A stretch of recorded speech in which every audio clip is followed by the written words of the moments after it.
Salut à tous, c'est François Rousseau. Si vous êtes passionné par les voitures, vous êtes au bon endroit. Continuez à regarder, on va entrer dans le vif du sujet. La jambe de force est une modification technique de la voiture. Il est surprenant de constater que de nombreux conducteurs ne comprennent toujours pas l'importance de l'installation d'un tel dispositif.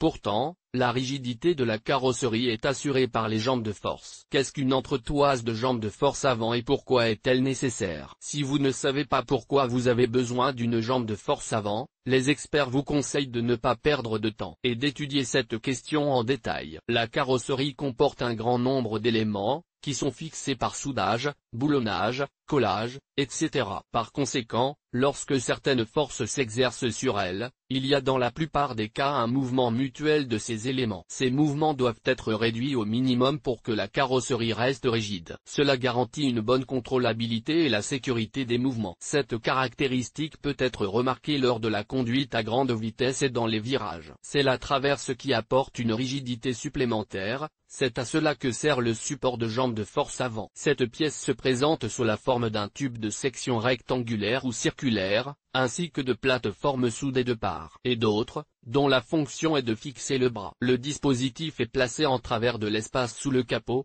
et ces plateformes maintiennent les coupelles des jambes de force. Grâce aux boulons préalablement installés sur le dispositif, le montage unit les coupelles des crémaillères, empêchant leur déplacement, ce qui améliore la tenue de route de la voiture. Ainsi, une partie de la charge reçue par la carrosserie du véhicule est transmise à la jambe de force. Variété de jambes de force. La traverse présente des variétés et des caractéristiques. Ainsi, il existe deux types de fixation selon le nombre de points de fixation. 2 points, l'installation se fait à 2 endroits seulement, à savoir sur les coupelles du garde-boue, qui sont situées à gauche et à droite.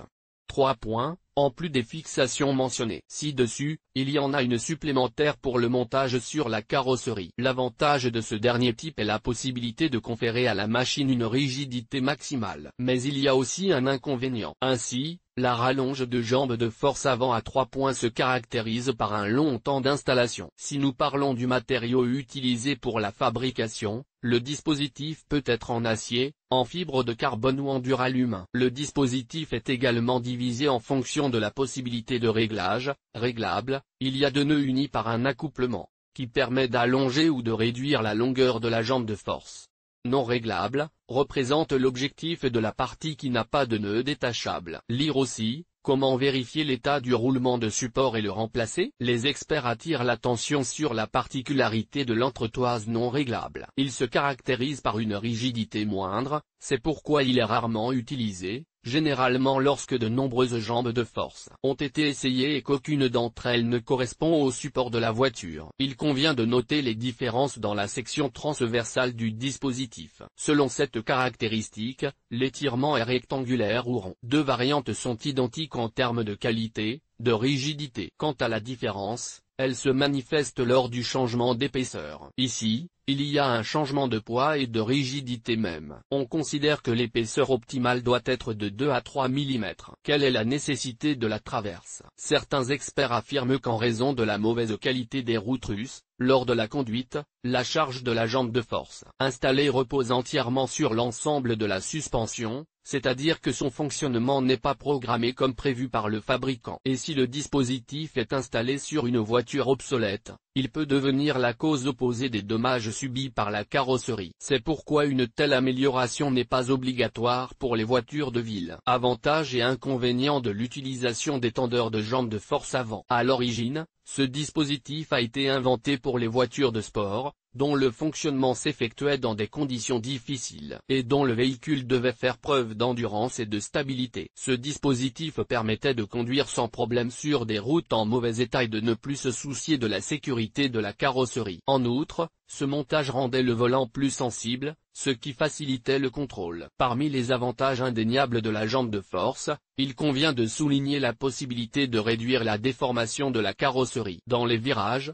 en conduite tout-terrain, le véhicule gagne en maniabilité et en stabilité. Malgré tous les avantages de ce dispositif, il présente des inconvénients. Un impact violent sur un côté de la carrosserie fait ressentir les vibrations à la jambe de force opposée. Il en résulte une déformation des 2 éléments. Le coût du dispositif et de son installation est élevé. L'entretien du système de freinage devient difficile, car l'accès au réservoir se heurte à des obstacles supplémentaires. Installation de l'entretoise. Pour installer correctement la jambe de force, il est nécessaire de suivre un algorithme simple. Le véhicule doit être sur un sol plat. Dévisser les écrous de la coupelle. Mettre en place l'entretoise. Un accessoire adapté à la marque de la voiture devrait se connecter au support sans aucun problème. Installez les rondelles et mettez l'entretoise. Vissez et serrez les écrous. En utilisant une barre d'étirement réglable, il ne faut pas oublier d'ajuster sa position. Lire aussi, comment fabriquer soi-même un dispositif anti-pluie pour sa voiture. Fabriquer une jambe de force de ses propres mains. Beaucoup de propriétaires de voitures ne veulent pas dépenser pour l'achat de ce dispositif, ils privilégient donc sa fabrication indépendante. Mais pour cela, il faut savoir utiliser un bolgar et d'autres équipements conçus pour travailler le métal. Avant de procéder à la fabrication de la jambe de force avant de vos propres mains, vous devez choisir le matériau. Il faut savoir que le plastique renforcé de fibre de carbone est un matériau coûteux, utilisé par les coureurs professionnels. Ils dépensent entre 500 et 1000 $ pour s'équiper de brancards de marque. L'automobiliste moyen peut fabriquer un dispositif à partir de duralumin ordinaire,